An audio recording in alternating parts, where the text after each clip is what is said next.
Top quality और consistent performance के लिए सिर्फ सिल्वर पंप नाम याद रखना। ಕಲಬುರಗಿ ಜಿಲ್ಲೆಯಲ್ಲಿ ರಾತ್ರಿ ಸುರಿದಂಥ ಅಕಾಲಿಕ ಮಳೆ ಸದ್ಯ ಏನೋ ಥರ ಅನ್ನದಾತರ ಸಂಕಷ್ಟಕ್ಕೆ ಕಾರಣ ಮಾಡಿದೆ. ಯಾಕಂತಂದರೆ ಸುಮಾರು ಏನು ಇಡೀ ಜಿಲ್ಲೆಯಲ್ಲಿ ಸುರಿದಂಥ ಮಳೆ ಸಾಕಷ್ಟು ರೈತರು ಬೆಳೆದಂಥ ಏನು ಬಾಳೆ ಇರ್ಬೋದು ಇನ್ನಿತರ ಬೆಳೆಗಳನ್ನು ಸಾಕಷ್ಟು ಏನು ಸಂಪೂರ್ಣವಾಗಿ ನಾಶ ಮಾಡುವಂಥ ಕೆಲಸಕ್ಕೆ ಕೈ ಹಾಕಿರ್ತಕ್ಕಂಥದ್ದು. ಸದ್ಯ ನಾನು ಕಲಬುರಗಿ ಜಿಲ್ಲೆಯ ನಂದೂರು ಗ್ರಾಮದಲ್ಲಿರ್ತಕ್ಕಂಥದ್ದು. ನಂದೂರು ಗ್ರಾಮದ ಕಿಶನ್ ರಾಠೋಡ್ ಅನ್ನುವಂಥ ರೈತರು ಬೆಳೆದಂಥ 3 ಎಕರೆ ಬಾಳೆ ತೋಟ ಏನಿತ್ತು, ಇಡೀ ಬಾಳೆ ಅನ್ನೋದು ಸಂಪೂರ್ಣವಾಗಿ ನೆಲಕಚ್ಚಿದೆ ಅಂತಲೇ ಹೇಳ್ಬೋದು. ಯಾಕಂತಂದ್ರೆ ನೀವು ಕೂಡ ದೃಶ್ಯದಲ್ಲಿ ನೋಡ್ತಾ ಇದ್ದೀರಾ ಯಾವ ರೀತಿಯಾಗಿ ರಾತ್ರಿ ಸುರಿದಂಥ ಮಳೆಗೆ ಇಡೀ ಬಾಳೆ ತೋಟ ಏನಿದೆ ಬುಡ ಸಮೇತ ಏನು ನೆಲಕ್ಕೆ ಉರುಳಿದೆ. ಪರಿಣಾಮ ಸುಮಾರು ಏನಂತಾರೆ ಸಾವಿರಾರು ಬಾಳೆ ಗಿಡಗಳು ಸದ್ಯ ನೆಲಕಚ್ಚಿರ್ತಕ್ಕಂಥದ್ದು. ಲಕ್ಷಾಂತರ ರೂಪಾಯಿ ಸಾಲ ಸೂಲ ಮಾಡಿ ಇಡೀ ಬಾಳೆ ತೋಟವನ್ನು ಏನಂತಾರೆ ಕಳೆದ 1 ವರ್ಷದಿಂದನೂ ಕೂಡ ಜೋಪಾನ ಮಾಡಿದರು. ಆದರೆ ನಿನ್ನೆ ಏನು ರಾತ್ರಿ ಬಂದಂಥ ಮಳೆ ಏನಿದೆ ಈ ಅನ್ನದಾತರ ಪಾಲಿಗೆ ಸಾಕಷ್ಟು ಸಂಕಷ್ಟವನ್ನು ತಂದೊಡ್ಡಿದೆ. ಯಾಕಂತಂದರೆ 2.5 ಲಕ್ಷ ಖರ್ಚು ಮಾಡಿ ಏನು ಅಂತಾರೆ ಬಾಳೆ ತೋಟವನ್ನು ಏನು ಮಾಡಿದರು. ಇನ್ನೊಂದು ತಿಂಗಳು ಕಳೆದರೆ ಸಾಕು ಇಡೀ ಬಾಳೆ ಏನು ಅಂತಾರೆ ಕಟಾವಿಗೆ ಬರ್ತಿತ್ತು ಮತ್ತು ಮಾರುಕಟ್ಟೆಗೆ ಹೋಗ್ತಾ ಇತ್ತು. ಸುಮಾರು 7-8 ಲಕ್ಷ ಲಾಭ ಬರುವಂಥ ನಿರೀಕ್ಷೆಯಲ್ಲಿ ಈ ರೈತ ಇದ್ದರು. ಆದರೆ ರಾತ್ರಿ ಏನು ಸುರಿದಂಥ ಮಳೆ ಇಡೀ ಏನು ಅಂತಂದರೆ ಕೈಗೆ ಬಂದ ತುತ್ತು ಬಾಯಿಗೆ ಬರೆದಂಥ ಪರಿಸ್ಥಿತಿ ನಿರ್ಮಾಣ ಆಗಿದೆ. ಖುದ್ದು ಏನು ಅಂತಾರೆ ನಮ್ಮ ಜೊತೆ ಈ ಜಮೀನಿನ ಮಾಲೀಕರಿದ್ದಾರೆ, ಏನು ಹೇಳ್ತಾರೆ ಅಂತ. ಎಷ್ಟು ಖರ್ಚು ಮಾಡಿದ್ರಿ ಇಲ್ಲಿವರೆಗೂ ಕೂಡ, ಇನ್ನು ಎಷ್ಟು ದಿನದಲ್ಲಿ ಕಟಾವಿಗೆ ಬರ್ತಿತ್ತು ಅಂತ? ಈಗ ಇದು ನೋಡಿರಿ 1 ತಿಂಗಳಿಗೆ ಕಟಾವು ಬರ್ತಿತ್ತು ರೀ ಸರ್. ಇದಕ್ಕೆ ನಾವು ಹಚ್ಚಿ 1 ವರ್ಷ ಆಯ್ತು ರೀ. 1 ವರ್ಷ ಆಯ್ತು ರೀ. ಇದಕ್ಕೆ 2.5 ಲಕ್ಷ ರೂಪಾಯಿ ಖರ್ಚು ಮಾಡಿದ್ದೇವೆ ರೀ. ಆಮೇಲೆ ಈಗ ಇದಕ್ಕೆ ನೀರನ್ನು ಕಡಿಮೆ ಬಿದ್ದೀವಿ ರೀ. ಹೋದ ತಿಂಗಳ ಅದಕ್ಕೊಂದು ಬೋರ್ವೆಲ್ನು ಹಾಕ್ಸಿದ್ದೇವೆ ರೀ. ಅದಕ್ಕೊಂದು 1.5 ಲಕ್ಷ ರೂಪಾಯಿ, ಒಟ್ಟು 4 ಲಕ್ಷ ರೂಪಾಯಿ ಖರ್ಚು ಮಾಡಿದ್ದೇವೆ ರೀ.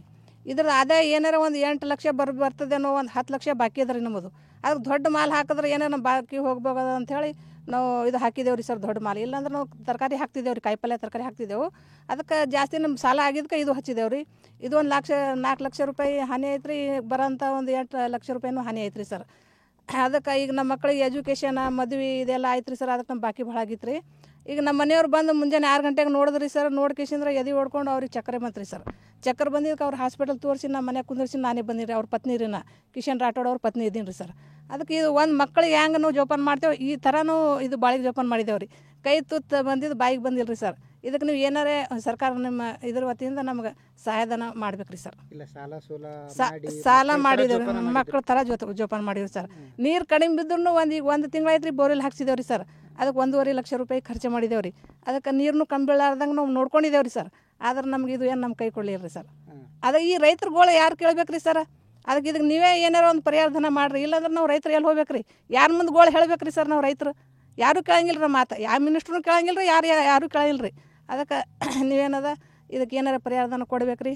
ಈ ರೈತರ ಆತ್ಮಶಾಂತಿ ಮಾಡ್ಬೇಕು ರೀ ಸರ್. ನಮ್ಮ ಜೊತೆ ಏನು ಕಿಶನ್ ರಾಠೋಡ್ ಅವರ ಪುತ್ರ ಇದ್ದಾರೆ. ಕಳೆದ 1 ವರ್ಷದಿಂದನೂ ಕೂಡ ಜೋಪಾನ ಮಾಡಿದ್ರಿ ನೀವೆಲ್ಲ, ಇಡೀ ಕುಟುಂಬ ಭಾಳ ಜೋಪಾನ ಮಾಡಿದ್ರಿ. ಈಗ ಒಂದೇ ಒಂದು ಮಳೆಗೆ ಪೂರ್ತಿ ತೋಟನೇ ನೆಲಕಚ್ಚಿದೆ. ಈಗೇನು ಮಾಡ್ತೀರಿ? ಈಗೇನು ಮಾಡ್ಬೇಕು ಸರ್? ಇದ್ದಿದ್ದೆಲ್ಲ ಪೂರ ಹಾನಿಯಾಗಿ ಹೋಗಿದೆ. ಈಗ ಏನು ಮುಂದೆ ಏನು ಮಾಡ್ಬೇಕಂತ ಗೊತ್ತಾಗ್ತಾ ಇಲ್ಲ. ಈಗ 1 ವರ್ಷದಿಂದ ಎಲ್ಲ ನಾನು ಇದು ನೋಡ್ಕೊಂಬಂದಿದೆ. ಈಗ ಮುಂದೆ ಏನು ಮಾಡಬೇಕು ಅಂತ ನನಗೆ ಅರ್ಥ ಆಗ್ತಾ ಇಲ್ಲ. ಎಲ್ಲ ನಾಶ ಆಗಿ ಹೋಗಿದೆ. ಈಗ ಏನು ಮಾಡ್ಬೇಕು ಸರ್ ಮುಂದೆ? ಈಗ ಮುಂದೆ ಏನು ದಾರಿ ಮಾಡ್ಬೇಕಂತ ನನಗೆ ಗೊತ್ತಾಗ್ತಾ ಇಲ್ಲ. ಅಲ್ಲಿಗ 1 ತಿಂಗಳು ಕಳೆದ್ರೆ ಕಟಾವಿಗೆ ಬರ್ತಿತ್ತು, ಮಾರ್ಕೆಟಿಗೆ ಕಳಿಸ್ತಿದ್ರಿ. ಈಗ ಅದನ್ನು ಇಲ್ಲ, ಕೈ ಬಂತು ಬಾಯಿಗೆ ಬರಲಾರ್ದಂಗೆ ಆಯ್ತು ಸರ್. ಅದಕ್ಕೆ ಏನು ಮಾಡ್ಬೇಕಂತ ನಮಗೆ ಗೊತ್ತಾಗ್ತಾ ಇಲ್ಲ. ಇವತ್ತು ನಮ್ಮ ಫಾದರ್ ಬಂದಿರೋ ಮುಂಜಾನೆ ನೋಡಿ ಅವರು ಈಗ ಅವ್ರಿಗೆ ಮೊದಲೇ BP ಶುಗರ್ ಎಲ್ಲ ಇದೆ ಸರ್. ಅದು ನೋಡಿ ಈಗ ಹಾಸ್ಪಿಟ್ಲಿಗೆ ಒಯ್ದು ಅವ್ರಿಗೆ ಇದು ಮಾಡಿ ತೋರಿಸ್ಕೊಂಬಂದು ಈಗ ಮನೆಗಿದ್ದಾರೆ ಅವರು. ಈಗ ಮತ್ತೆ ಏನು ಮಾಡ್ಬೇಕಂತ ನಮಗೆ ಗೊತ್ತಾಗ್ತಾ ಇಲ್ಲ. ಅದೇ ಏನು ಮಾಡ್ಬೇಕು? ಏನು ಹೇಳ್ತೀರಿ ಸರ್ಕಾರಕ್ಕೆ? ಸರ್ಕಾರ ಪರಿಹಾರ ಬೇಕು ಸರ್ ನಮಗೆ ಸರ್ಕಾರದಿಂದ. ಮತ್ತೇನು? ಇವಿಷ್ಟು ಏನು ಅಂತಾರೆ ಜಮೀನ ಮಾಲೀಕರ ಮಾತುಗಳು. ಕ್ಯಾಮ್ರಾ ಪರ್ಸನ್ ವಿಜಯ್ ಜೊತೆ ದತ್ತಾತ್ರೇಯ ಪಾಟೀಲ್, TV9 ಕಲಬುರಗಿ.